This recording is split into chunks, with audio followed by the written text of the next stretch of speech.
Hey guys, tonight we're stepping into the sandals of a Roman gladiator, but not in the way you might expect. You're not charging into the Colosseum with the roar of 50,000 spectators echoing in your ears. Instead, you're waking up at dawn in a cramped cell, your muscles aching from yesterday's endless drills, knowing that today will bring more of the same mind-numbing routine that fills 99% of a gladiator's existence.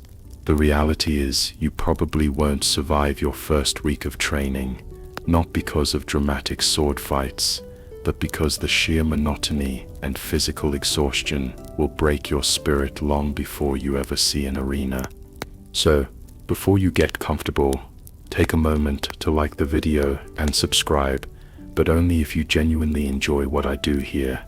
And while you're settling in, drop a comment, letting me know where you're listening from and what time it is in your corner of the world. I love hearing from all of you, night owls and early risers alike. Now let's find that cozy spot, pull a blanket around you, and gently drift into tonight's calm adventure. You wake to the sound of a wooden clapper echoing through the stone corridors of the Ludus, the gladiator school that has become your entire world. The sun hasn't yet crept over the walls of this compound in Capua, but already you can hear the shuffle of feet, the groan of men rising from thin straw mattresses that offer little comfort against the cold stone floors. Your cell is barely wider than your outstretched arms, shared with another man whose snoring has kept you awake for hours. The air smells of unwashed bodies, stale bread, and the lingering smoke from the small oil lamps that provide the only light after sunset. You roll over, feeling the familiar ache in your shoulders from yesterday's sword work.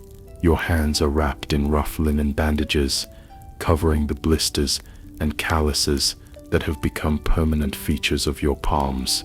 The wooden gladius you've been training with has worn grooves in your grip, and your forearms burn with the memory of countless repetitive strikes against the palace, the thick wooden post that serves as your primary opponent, day after day after day. The morning routine begins exactly as it has every morning for the past 3 months since you were brought here. First comes the trudge to the communal latrine, a long stone bench with holes cut into it, where 30 men sit shoulder to shoulder in complete silence. There's no privacy, no dignity in this place, just the efficient processing of human needs before the day's work begins. The smell is overwhelming at first, but like everything else here, you've grown numb to it. After relieving yourself, you shuffle to the washing area. Nothing more than a series of stone basins filled with cold water that's changed perhaps once a week. You splash the frigid liquid on your face and arms, using a rough piece of cloth to scrub away yesterday's accumulated grime and sweat. The water is already murky from the dozen men who used it before you, but it's better than nothing. Your reflection in the dark water shows a face you barely recognize, thinner, harder, marked by small scars from training accidents and the occasional disciplinary beating. The first meal of the day arrives in wooden bowls carried by slaves who avoid eye contact. It's always the same, a thick porridge made from barley, sometimes with a few lentils mixed in, if you're fortunate. The taste is bland, almost flavorless, but it's designed for one purpose: to build muscle and maintain strength. Gladiators, you've learned, are fed better than most slaves, but that's not saying much. The porridge is supplemented with stale bread, hard as stone, that you must soak in water or weak beer to make it edible. Occasionally there's a small piece of cheese or a handful of olives, luxuries that you've learned to savor slowly, making them last as long as possible.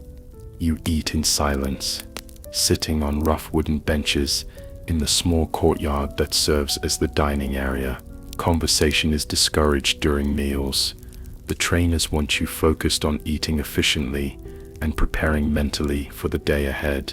Around you, Other gladiators mechanically consume their portions, their faces blank with the same resignation you feel settling deeper into your bones each day. After breakfast comes the first training session, and this is where the true monotony of gladiator life reveals itself. You're marched to the training yard, a large open area surrounded by high walls topped with iron spikes. The ground is packed earth, worn smooth by countless feet, stained dark in places where blood has soaked in over the years. But most of that blood, you've discovered, comes not from dramatic duels, but from the endless scrapes, cuts, and bruises that accumulate during the grinding daily practice. Your primary relationship is with the palace, a thick wooden post driven deep into the ground. It's about the height of a man, wrapped in straw and leather, to absorb the impact of your strikes. This will be your opponent for the next 4 hours, and you know every splinter, every dent, every worn spot on its surface as intimately as you once knew the faces of your family.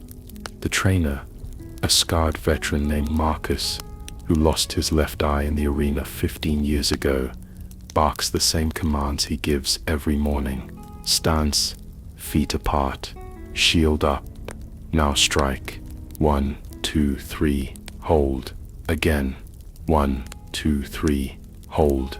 His voice echoes off the walls as 30 gladiators move in unison, wooden swords thudding against their respective parley in a rhythm that becomes hypnotic in its relentlessness.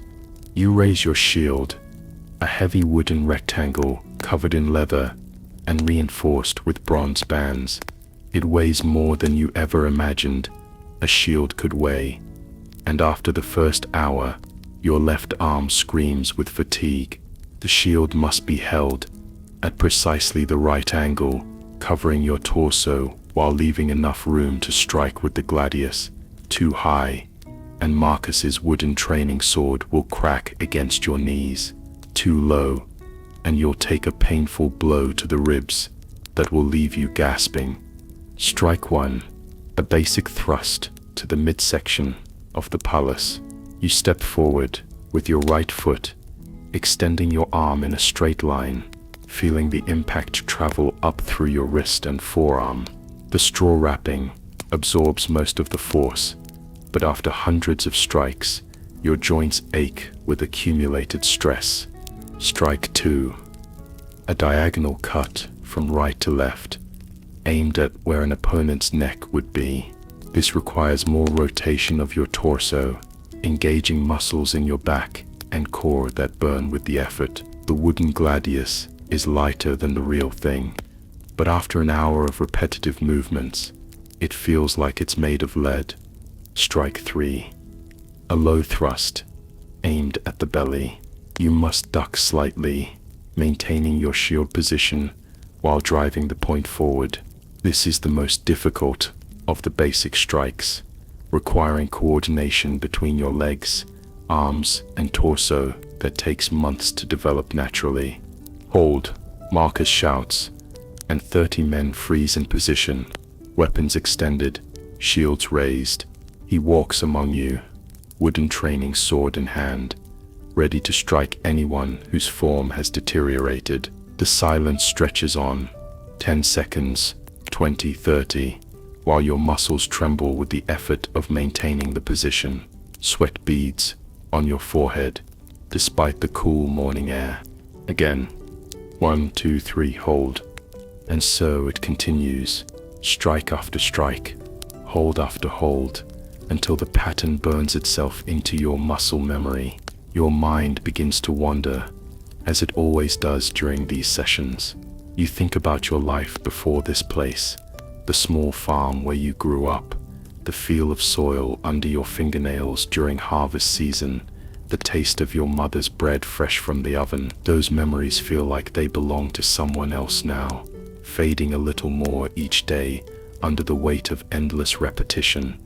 After 2 hours of basic strikes, Marcus calls for a water break. You lower your weapons gratefully, flexing your fingers to work out the cramps. A slave brings around a large ceramic jug, and each gladiator is allowed a single cupful of water. It's warm and tastes faintly of clay, but you drink it slowly, making it last. Some of the newer gladiators gulp their portions quickly and immediately regret it. There won't be another water break for 2 hours. The second part of the morning session focuses on footwork. This, you've discovered, is even more tedious than the weapon drills.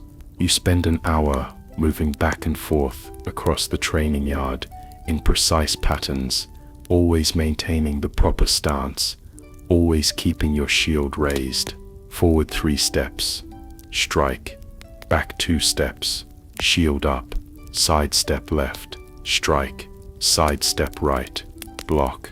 The movements are drilled into you until they become automatic, until you can perform them while half asleep. Your feet develop thick calluses from the constant movement on the rough ground. The leather sandals provided by the ludus offer minimal protection, and by the end of each day, small stones and dirt have worked their way into every crease and fold. The trainers insist this is intentional. Gladiators must be able to fight on any surface, in any condition, and soft feet are a luxury you can't afford. During footwork drills, Marcus occasionally calls out commands that require instant response. Left, and you must immediately step left while maintaining your guard. Back 3, and you must retreat exactly 3 steps. No more, no less. And you must sprint forward 5 paces before resuming the basic stance. These commands come randomly, designed to keep you alert and responsive, even during the most monotonous exercises. The third hour of morning training introduces partner work, and this is where the real frustration begins. You're paired with another gladiator, usually someone at a similar skill level, and tasked with performing choreographed sequences of attacks and defenses. These aren't real fights. They're more like elaborate dances, with each move predetermined and practiced until it becomes mechanical. Your partner today is a man named Gaius, a former soldier who was enslaved after being captured in Germania. He's been here 6 months longer than you, which makes him practically a veteran. His movements are more fluid, more natural, but there's a deadness in his eyes that you recognize and fear. It's the look of someone who has accepted his fate completely, who has stopped thinking about escape or freedom or any life beyond these walls. The sequence you practice today involves 12 separate moves. Gaius attacks high, you block, and counter low. You thrust to his midsection, he sidesteps and strikes at your shoulder. Back and forth, attack and defense, each movement flowing into the next, in a pattern that will eventually look impressive to arena spectators, but feels mind-numbingly repetitive to perform. Faster, Marcus shouts. The crowd wants to see action, not a funeral procession. But speed comes at the cost of accuracy, and accuracy is what keeps you alive in the arena. You've seen what happens to gladiators who prioritize showmanship over technique. They end up bleeding out in the sand while the crowd cheers for their more disciplined opponents. Between sequences, Marcus lectures about arena psychology and crowd management. Remember, you're not just fighters, you're entertainers. The people want drama, they want emotion, they want to feel like they're witnessing something extraordinary. A boring fight, even if you win, might get you killed anyway. If the crowd turns against you, his words carry the weight of experience, but they also add another layer of pressure to an already overwhelming situation. The morning training session finally ends when the sun reaches its zenith, casting short shadows in the training yard. Your tunic is soaked with sweat, despite the relatively cool temperature, and every muscle in your body aches with fatigue. But there's no rest, only a brief break for the midday meal before afternoon training begins. Lunch is similar to breakfast, but somehow even less appetizing. The same barley porridge, now lukewarm and congealed, supplemented with a small piece of dried fish that tastes like salt and nothing else. You eat mechanically, no longer tasting the food, focused only on consuming enough calories to sustain yourself through the afternoon session. During this break, some gladiators engage in quiet conversation, sharing rumors about upcoming games or speculation about which of them might be selected for the next set of matches. Others sit in silence, staring at nothing, lost in their own thoughts. A few write letters they'll never be allowed to send, scratching words into pieces of broken pottery with fragments of charcoal.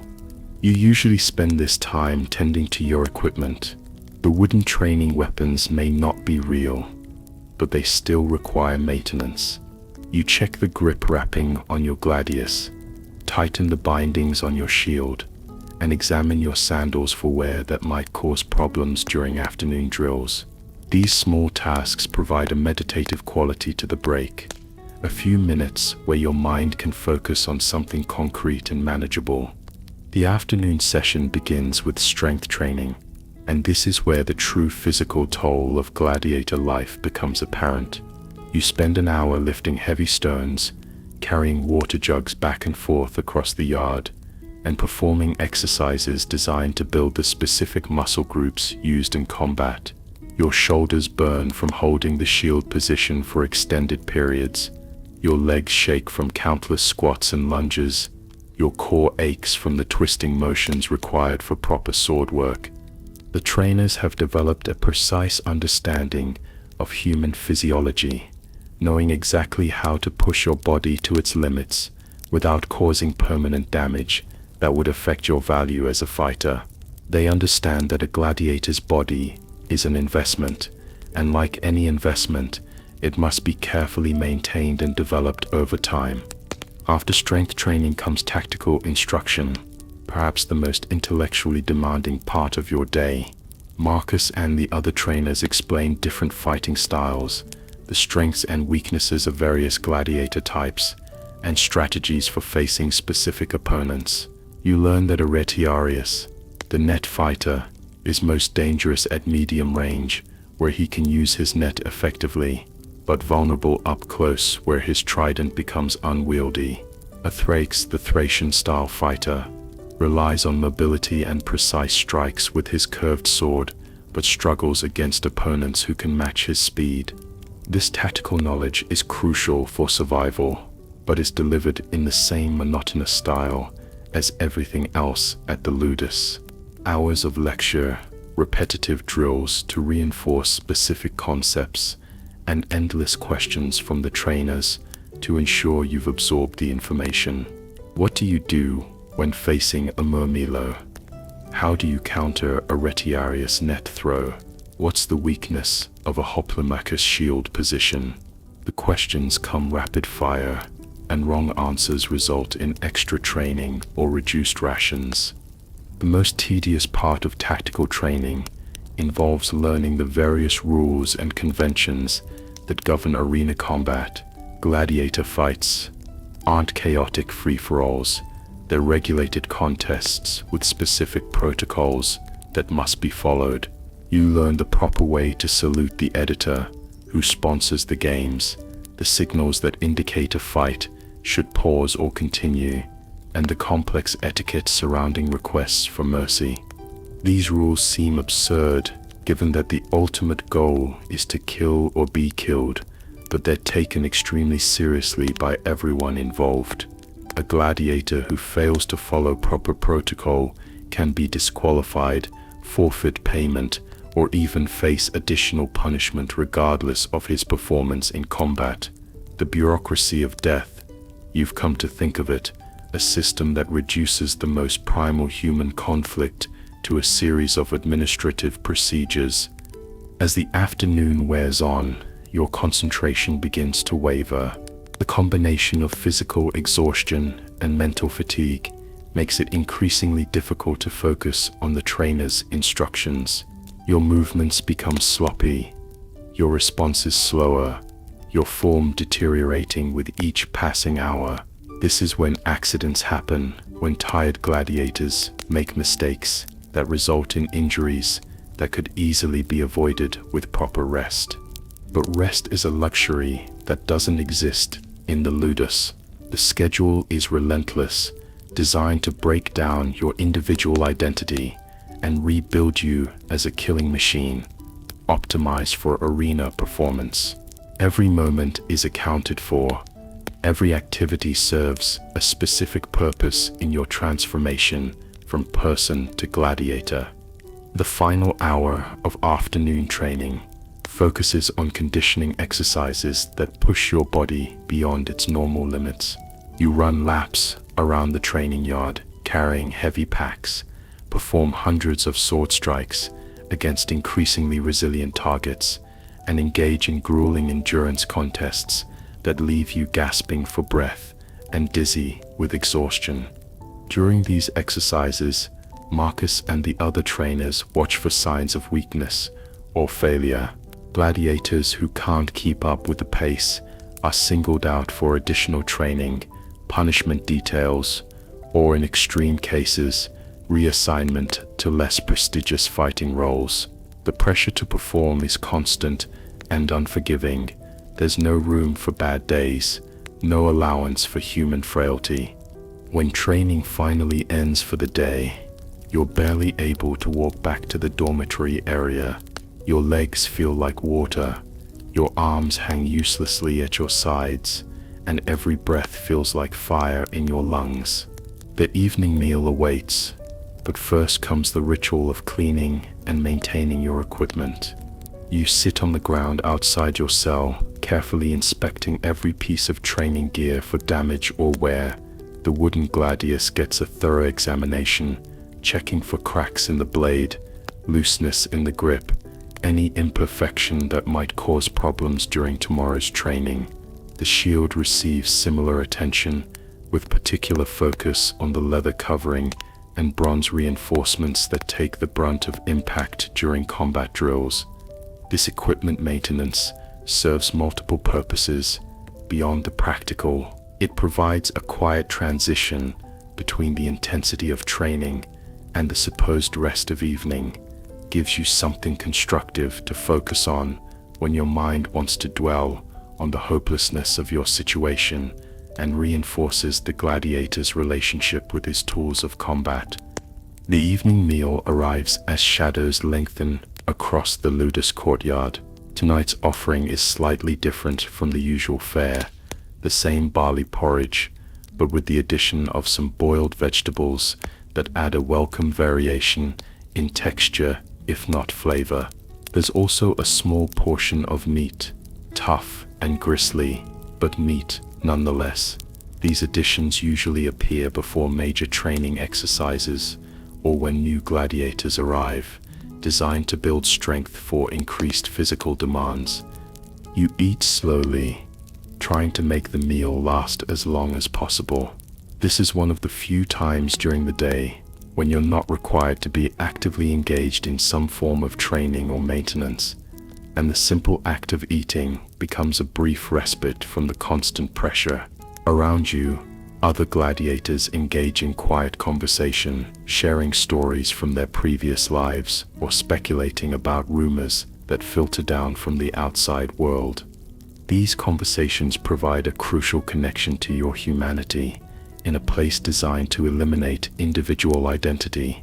You learn that Gaius, your training partner, was a military engineer before his capture, skilled in building siege engines and fortifications. Another gladiator, a man named Titus, was a baker in Rome before falling into debt and being sold to pay his creditors.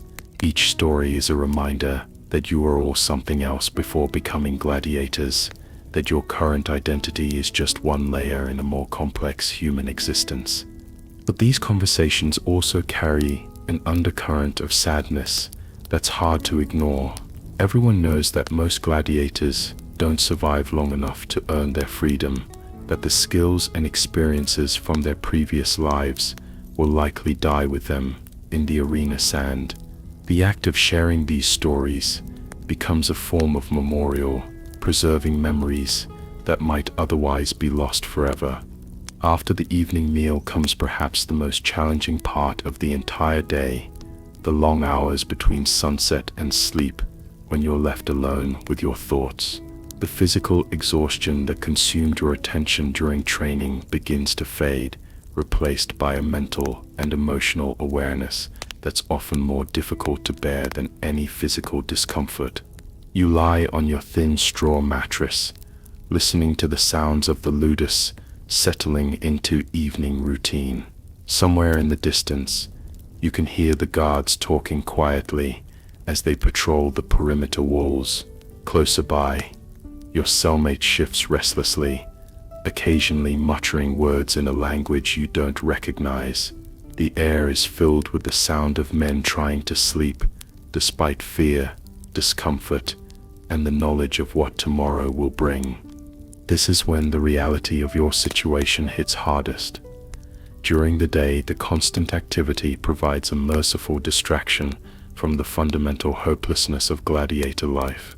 But in the quiet hours of evening, there's nothing to prevent your mind from wandering to thoughts of family, freedom, and the life you'll probably never see again. You think about your sister, who would be married by now, probably with children of her own.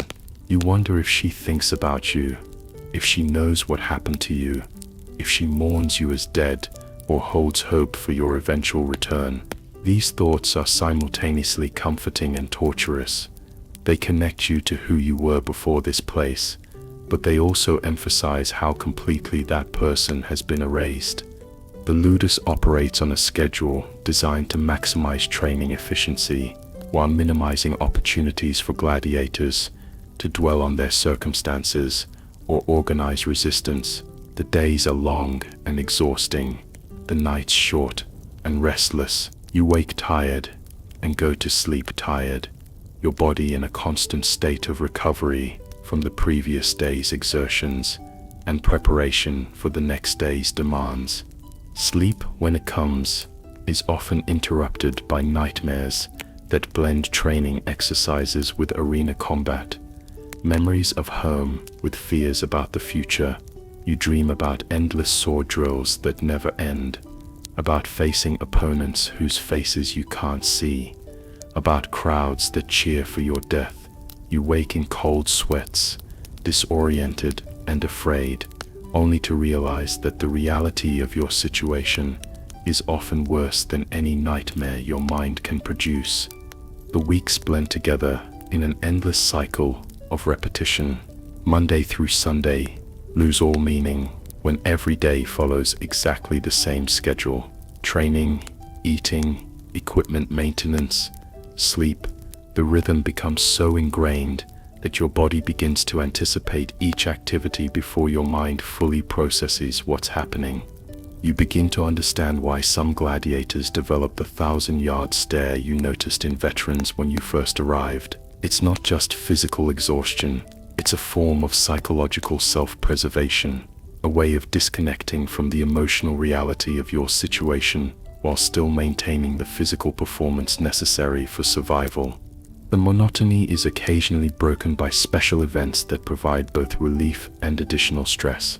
Sometimes visiting officials tour the ludus, inspecting the gladiators like livestock at market. You're required to demonstrate your skills, perform specific combat sequences, and answer questions about your training progress. These inspections determine which gladiators might be selected for upcoming games, making them both opportunities and potential death sentences.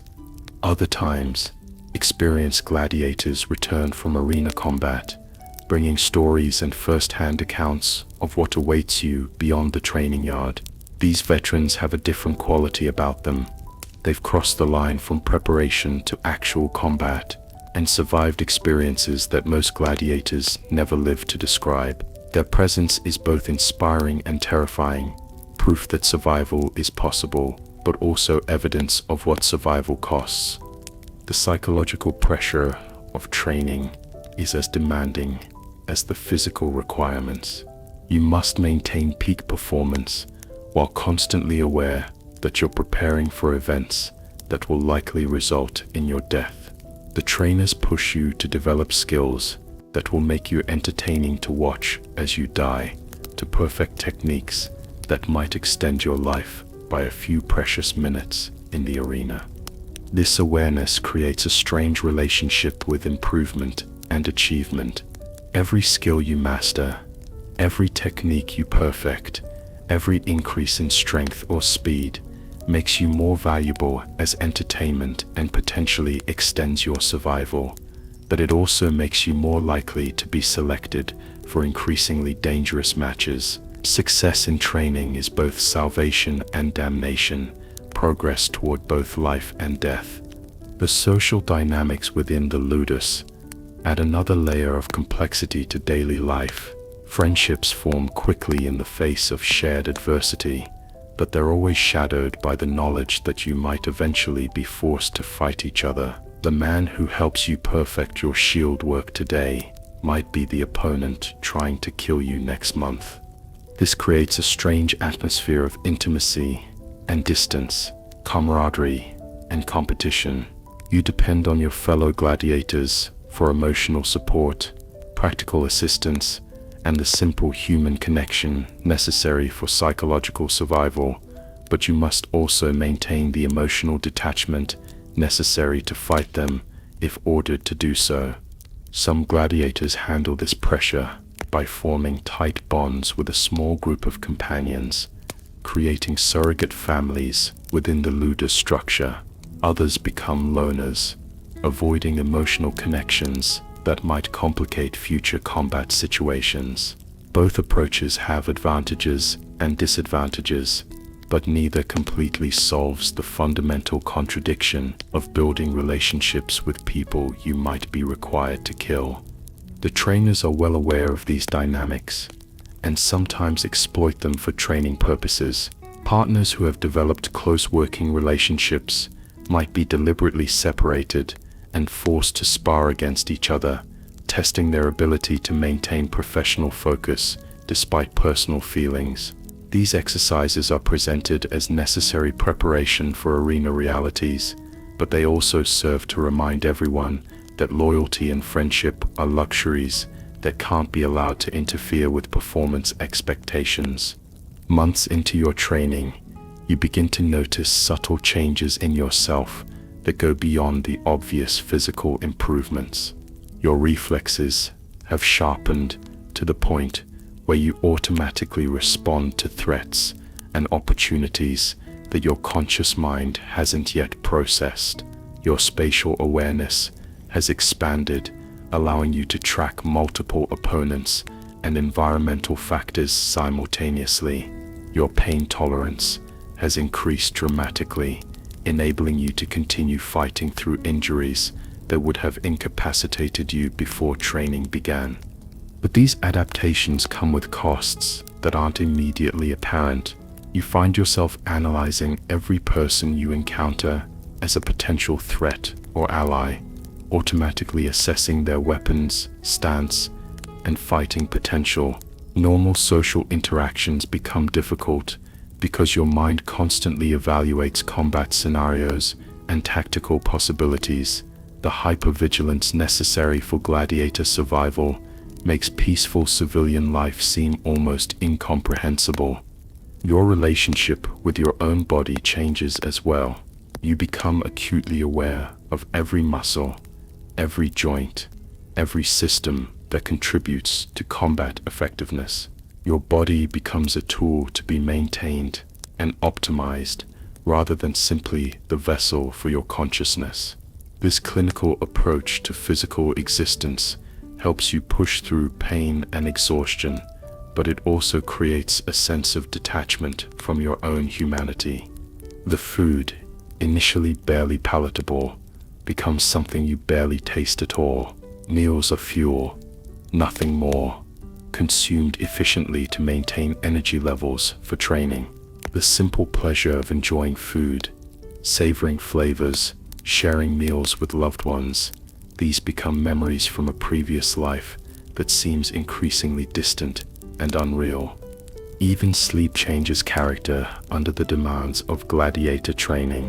What was once a period of rest and recovery becomes another form of preparation, with your mind processing the day's lessons and your body adapting to accumulated stress. Dreams become rehearsals for combat scenarios, and rest becomes a strategic resource to be managed rather than a natural human need to be enjoyed. The calendar becomes relevant only in terms of training cycles and potential arena dates. Seasons matter only as they affect training conditions and the scheduling of games. Religious festivals and civic celebrations exist only as they might impact your performance schedule. The natural rhythms of human life, births, marriages, harvests, holidays, become abstractions that belong to a world you no longer inhabit. This disconnection from normal human experience is both protective and destructive. It shields you from the emotional pain of missing important life events and celebrations, but it also erodes your connection to the motivations and experiences that once defined your identity. You become increasingly specialized, optimized for a very specific set of circumstances that represent a tiny fraction of human experience. The training regimen continues regardless of weather, illness, or personal circumstances. Rain turns the training yard into a muddy swamp, but drills continue because arena combat doesn't pause for atmospheric conditions. Minor injuries are treated quickly and simply, with the expectation that you'll continue training at full intensity. Personal concerns, worry about family, grief over losses, anxiety about the future are acknowledged, but never allowed to interfere with training schedules. This relentless pace serves multiple purposes beyond simple skill development. It prevents gladiators from having too much time to think about their situation, plan escapes, or organize resistance. It maintains a constant level of physical stress that makes rebellion practically impossible, and it creates a psychological state where training becomes the only reality that matters, making the transition to actual arena combat feel like a natural progression rather than a dramatic change. The instructors vary in their approaches and personalities, but they all share a commitment to producing effective gladiators regardless of the human cost. Marcus, with his missing eye and scarred face, represents the survivor, someone who earned his freedom through skill and luck, and now passes on hard-won knowledge to the next generation. His methods are harsh but practical, focused on techniques that have proven effective in actual combat. Other trainers have different specialties and teaching styles. There's a man named Lucius who focuses on psychological preparation, teaching gladiators how to manage fear, maintain focus under pressure, and read opponents' mental states during combat. His sessions involve meditation techniques, visualization exercises, and discussions of combat psychology that feel almost philosophical compared to the physical brutality of weapons training. Another instructor, a former gladiator named Quintus, specializes in entertainment value and crowd management. He teaches gladiators how to play to arena audiences, when to show mercy or aggression for maximum dramatic effect, and how to turn combat into spectacle without sacrificing effectiveness. His lessons feel cynical and manipulative, but they address the reality that gladiator survival depends as much on audience approval as combat skill. The variety of instructional approaches reflects the complexity of gladiator training. You're not just learning to fight, you're learning to die entertainingly if necessary, to live dramatically when possible, and to navigate the political and economic realities that determine which gladiators receive opportunities and which are disposable.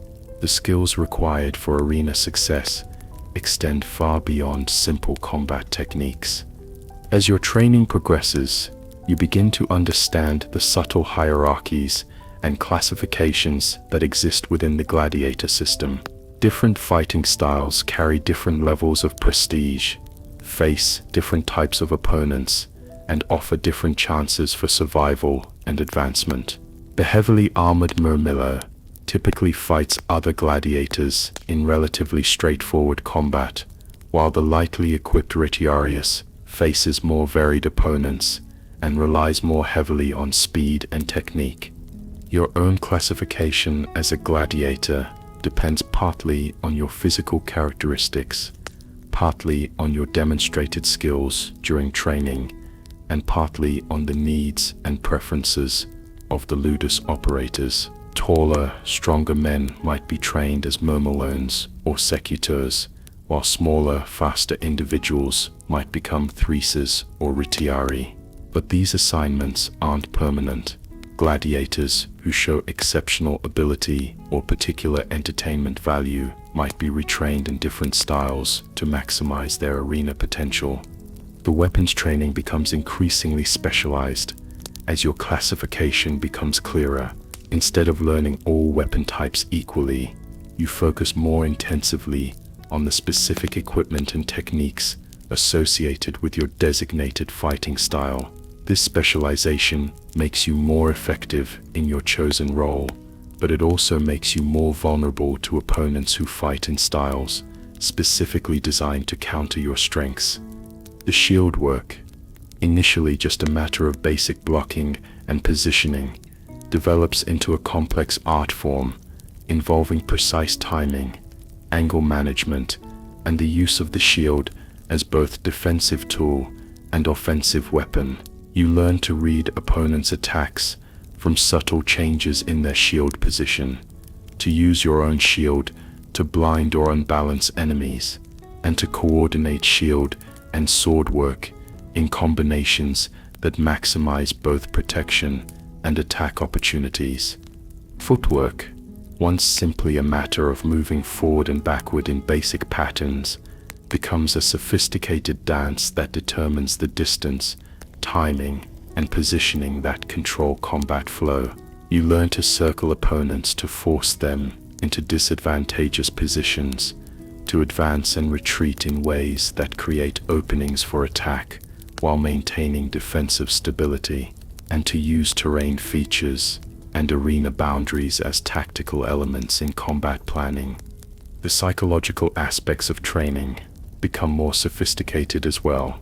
You learn to project confidence and aggression, even when afraid, to hide injuries and fatigue that might encourage opponents to press attacks, and to read the emotional states of enemies through subtle behavioral cues. Combat, you discover, is as much about mental warfare as physical confrontation. These advanced skills require hundreds of hours of practice to develop to arena-ready levels.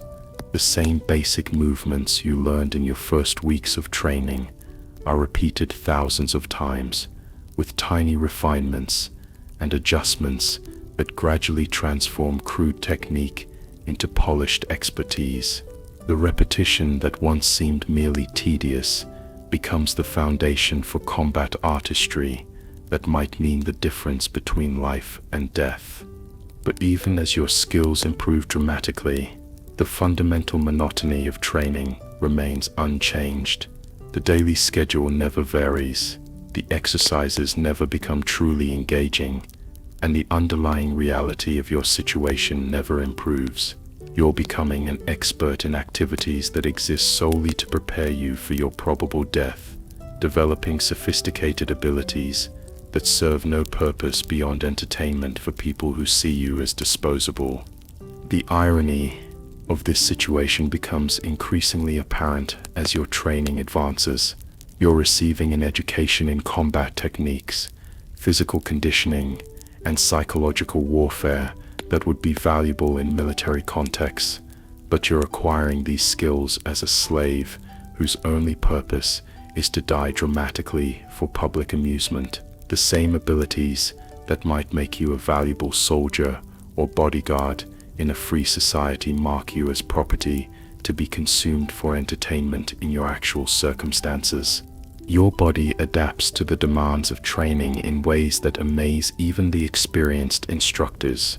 Muscles develop that you didn't know existed, reflexes sharpen to superhuman levels, and your capacity for sustained physical effort expands far beyond what you thought possible. But these adaptations serve to make you a more effective gladiator, not a more complete human being. The social isolation of ludus life becomes more apparent as your training progresses, and you become more aware of what you're missing from normal human experience. There are no romantic relationships, no opportunities for creative expression, no chances to contribute to community welfare or family prosperity. Your entire existence focuses on preparing for and surviving arena combat, with no space for the activities and relationships that give most people's lives meaning and purpose. This narrowing of experience creates a psychological pressure that affects different gladiators in different ways. Some become completely absorbed in the technical aspects of combat training, finding satisfaction in the mastery of complex skills, even within the limited context of arena performance. Others retreat into fantasy lives, spending their free time lost in memories of previous existence or elaborate daydreams about impossible futures. A few gladiators develop what can only be described as Stockholm Syndrome toward their captivity, beginning to identify with their captors and finding genuine satisfaction in meeting the expectations of their owners and trainers. These individuals often become the most effective arena performers, but they also represent the complete psychological transformation that the ludus system is designed to produce. The medical care provided to gladiators reflects their value as entertainment investments rather than concern for human welfare. Injuries are treated quickly and effectively, with access to medical knowledge and techniques that would be unavailable to most free citizens. But this care focuses exclusively on maintaining combat effectiveness, with no attention to psychological well-being or overall quality of life. You learn to treat minor injuries yourself, understanding that medical attention is reserved for problems that might affect your training or arena performance. The cuts are cleaned and bandaged, bruises are managed with cold compresses and massage, and muscle strains are addressed with stretching and rest. But emotional wounds, homesickness, and psychological stress are expected to be handled privately without interfering with training schedules. The diet, while adequate for maintaining physical condition, never varies enough to provide the simple pleasure of anticipating meals or enjoying food.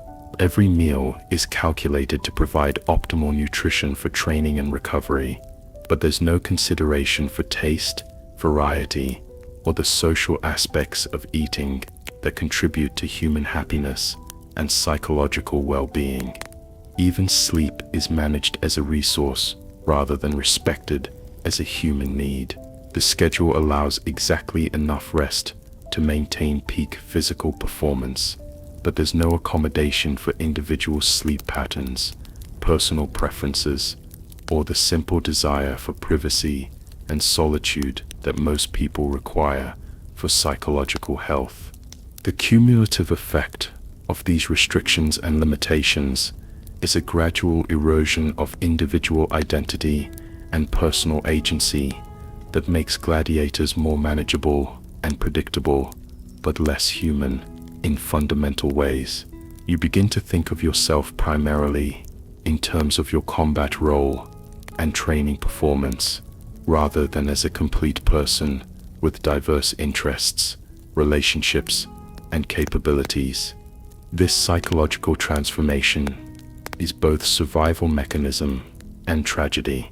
It helps you cope with the impossibility of your situation by reducing your emotional investment in aspects of life that are no longer available to you. But it also represents the success of a system designed to convert human beings into specialized tools for entertainment production. The seasons change outside the ludus walls, but inside, the rhythm of training continues unchanged. Winter brings cold, that makes morning exercises more brutal. But the schedule never adjusts for weather. Spring arrives with warmer temperatures that make afternoon training more bearable, but the intensity never decreases. Summer heat turns the training yard into a furnace, but water breaks remain strictly limited and brief. You learn to read the subtle signs that indicate when arena games are being planned. The food improves slightly, with more meat and fresh vegetables appearing in your meals. The medical staff becomes more attentive to minor injuries and ailments. The trainers focus more intensively on polish and presentation, less on building new skills. These changes create a mixture of anticipation and dread that permeates the entire ludus. The selection process for arena games is deliberately mysterious, designed to maintain psychological pressure on all gladiators. You never know if you'll be chosen for the next set of matches until the announcement comes, usually only days before the scheduled combat. This uncertainty keeps everyone training at maximum intensity, since relaxation or complacency might result in being unprepared for sudden selection. When selections are announced, the ludus divides into those who will fight and those who will continue training. The selected gladiators receive special preparation, intensive coaching on their specific opponents, additional medical attention, and psychological counseling designed to optimize their arena performance.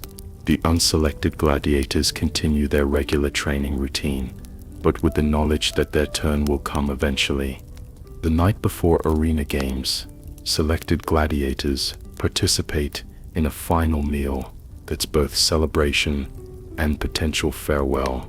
The food is better than usual, with wine available for the first time since your arrival at the ludus, but the atmosphere is subdued, with everyone aware that some of the men sharing this meal won't survive the next day's entertainment. You watch these pre-game rituals from the perspective of someone still in training, knowing that your turn will come, but not knowing when. The selected gladiators have a different quality about them. They move with purpose and finality, their conversations more intense and meaningful. They're crossing from preparation into reality, from training into the actual test of everything they've learned. The day of the games, the remaining gladiators continue their regular training schedule, but the atmosphere is different.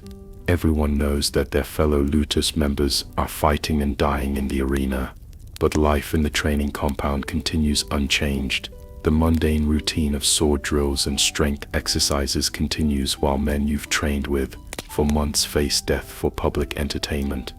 News of the games filters back to the ludus through various channels: guards who attended the events, medical staff who treated wounded gladiators, and occasionally through the return of survivors who bring first-hand accounts of arena combat.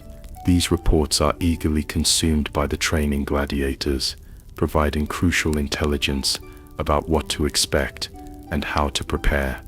The survivors who return from arena combat are changed by the experience in ways that go beyond physical wounds. They've crossed a threshold that separates them from gladiators who are still in training, and this creates a subtle hierarchy within the ludus social structure. Veterans command respect and attention when they speak about combat techniques or arena conditions, but they also carry a weight of experience that makes them seem older and more distant.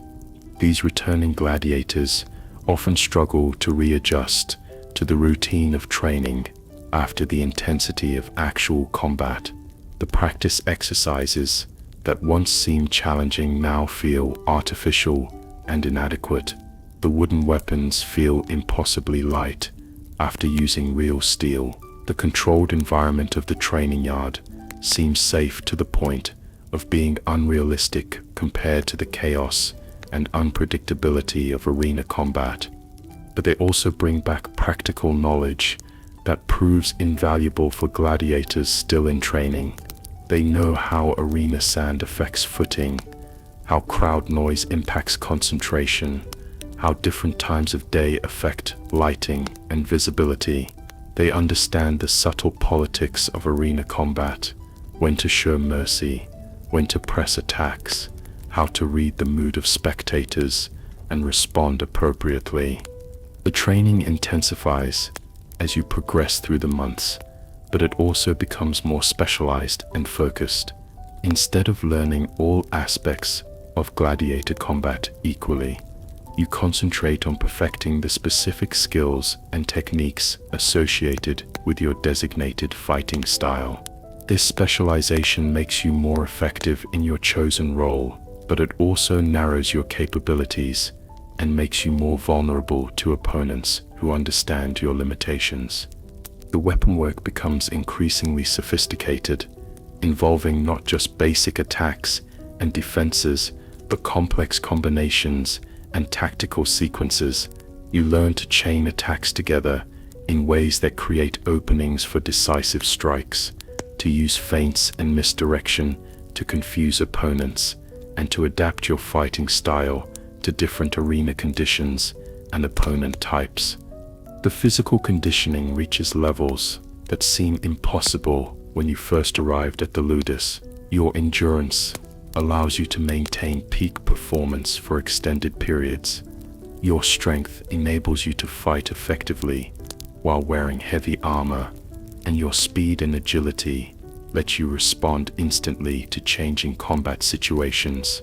But these capabilities come at the cost of your body's long-term health, with accumulated damage from training that will affect you for the rest of your life. The psychological preparation becomes more intense as well, with exercises designed to help you manage the extreme stress of arena combat. You practice fighting while exhausted, injured, and under intense pressure. You learn to maintain focus despite distractions, to make tactical decisions rapidly under extreme stress, and to control fear and anxiety that could interfere with performance. These psychological skills prove to be as important as physical techniques for arena survival. Gladiators who panic under pressure, who become overwhelmed by the intensity of combat, or who lose focus at crucial moments rarely survive their first arena appearance. The mental discipline required for effective gladiator performance is as demanding as the physical requirements. The equipment training becomes increasingly detailed and specific. You learn not just how to use your weapons and armor, but how to maintain them, how to adapt them to different fighting conditions, and how to use them in ways that maximize both effectiveness and entertainment value. The relationship between gladiator and equipment becomes intimate and crucial, with your survival depending on your ability to use tools perfectly suited to your fighting style. The tactical education expands to include detailed knowledge of arena layouts, crowd psychology, and the political dynamics that influence gladiator games. You learn that arena combat is not just about fighting skill, but about understanding and manipulating the complex social and economic forces that determine which gladiators live and which die. The social dynamics within the Ludus become more complex as your training progresses, and you develop closer relationships with other gladiators. The bonds formed through shared hardship and mutual dependence become stronger, but they're also complicated by the knowledge that you might eventually be forced to fight each other. These relationships provide crucial emotional support, but they also create additional psychological pressure. The hierarchy within the Ludus becomes more apparent as you gain experience and seniority. New gladiators arrive regularly, and you find yourself in the position of helping to train and acclimate them to Ludus life. This responsibility provides a sense of purpose and accomplishment, but it also reinforces your integration into the gladiator system and your acceptance of its fundamental premises. The routine of training, eating, equipment maintenance, and sleep becomes so ingrained that it feels natural and inevitable. The life you lived before becoming a gladiator seems increasingly distant and unreal, while the rhythms of Ludus existence become your primary reality. This psychological adaptation helps you cope with your situation, but it also represents the success of a system designed to transform human beings into specialized entertainment products. The medical knowledge you acquire through necessary self-care becomes surprisingly sophisticated. You learn to diagnose and treat common training injuries, to recognize signs of more serious problems that require professional attention, and to maintain your body's condition despite the constant physical stress of gladiator preparation. These skills could be valuable in civilian life, but they're developed solely to maintain your effectiveness as a gladiator. The understanding of human psychology that develops through combat training and social dynamics within the Ludus becomes equally sophisticated. You learn to read people's emotional states, to understand motivations and fears, and to influence behavior through various psychological techniques. Again, these abilities could be valuable in many contexts, but they're developed specifically to enhance your arena performance. The appreciation for physical conditioning, tactical thinking, and discipline training that develops through gladiator preparation represents genuine educational value. You acquire knowledge about exercise, nutrition, strategy, and mental discipline that would be useful in many areas of life. But this education comes at the cost of your freedom and serves primarily to make you a more effective entertainment product. The months of training eventually culminate in your first arena selection, announced with the same casual indifference that characterizes most aspects of Ludus administration. Your name appears on a list posted in the courtyard, along with details about your scheduled opponent and the specific combat format. The moment you've been preparing for, dreading, and anticipating finally arrives, transforming you from trainee to active gladiator. The final weeks of preparation before your arena debut involve intensive coaching focused specifically on your designated opponent and combat scenario. You learn everything available about your opponent's fighting style, previous arena performances, strengths, and weaknesses. You practice specific techniques and strategies designed to counter his particular approach to combat. The psychological preparation intensifies as well, with exercises designed to help you manage the extreme stress of your first arena appearance. You visualize the combat scenario repeatedly, practice maintaining focus despite crowd noise and distractions, and develop mental strategies for dealing with fear and anxiety that could interfere with your performance. The physical preparation reaches its peak with your body conditioned to optimal levels for arena combat. Your strength, speed, endurance, and flexibility are all at their maximum potential. Your weapon skills are polished to professional levels. Your tactical knowledge is comprehensive and sophisticated. You're as ready as the Ludus system can make you for the test of actual combat. But despite all this preparation, the fundamental reality of your situation remains unchanged. You're still a slave, still property to be consumed for entertainment, still facing probable death for the amusement of people who see you as disposable. The months of training have made you a more effective gladiator, but they haven't changed the basic hopelessness of your circumstances. The night before your arena debut, you lie on your familiar straw mattress, listening to the familiar sounds of the Ludus settling into evening routine. But everything feels different now, charged with the knowledge that this might be your last night in this place that has become your entire world. The training that once seemed endless is complete. The preparation that once seemed pointless is about to be tested, and the future that once seemed impossible to imagine is about to become reality. You think about the months of repetitive training, the endless drills and exercises, the monotonous routine that has filled your days and shaped your existence. All of it has been leading to this moment, this transition from preparation to performance, from training to the actual test of everything you've learned. The boring, tedious, mind-numbing routine of gladiator training is about to give way to the intense, dangerous, probably brief reality of arena combat. The irony is overwhelming. You've spent months being bored and frustrated by training that now seems precious because it represented safety and predictability. The routine that once felt like torture now feels like comfort compared to the uncertainty and danger that awaits you. The skills that once seemed pointless now feel like your only hope for survival. As you drift towards sleep, you realize that the boring training was never really about the training itself. It was about the slow, gradual transformation of your identity from free person to gladiator, from individual to entertainment product, from human being to specialized tool designed for a very specific and limited purpose. The tedium was part of the process, wearing down your resistance and reshaping your expectations until you could accept and even embrace your role as a gladiator. The months of repetitive, monotonous training have achieved their purpose.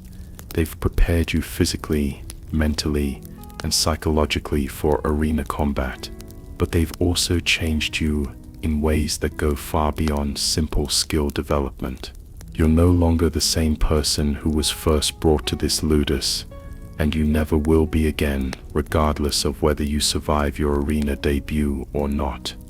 Tomorrow you'll discover whether all those months of boring training were adequate preparation for the reality of gladiator combat. Tonight you're still safe in the familiar routines and predictable rhythms of ludus life, still protected by the very monotony that once seemed like torture. The boring training is almost over, and the real test is about to begin. The sounds of the ludus fade into the background as sleep finally claims you, ending another day in the long, repetitive sequence that has defined your existence for months. Tomorrow will bring something entirely different, the culmination of all your training, the test of all your preparation, and quite possibly the end of your story. But tonight, you're still just a gladiator in training, still safe in the boring routine that has become your entire world. You close your eyes, surrounded by the familiar sounds of men breathing, shifting, and murmuring in their sleep.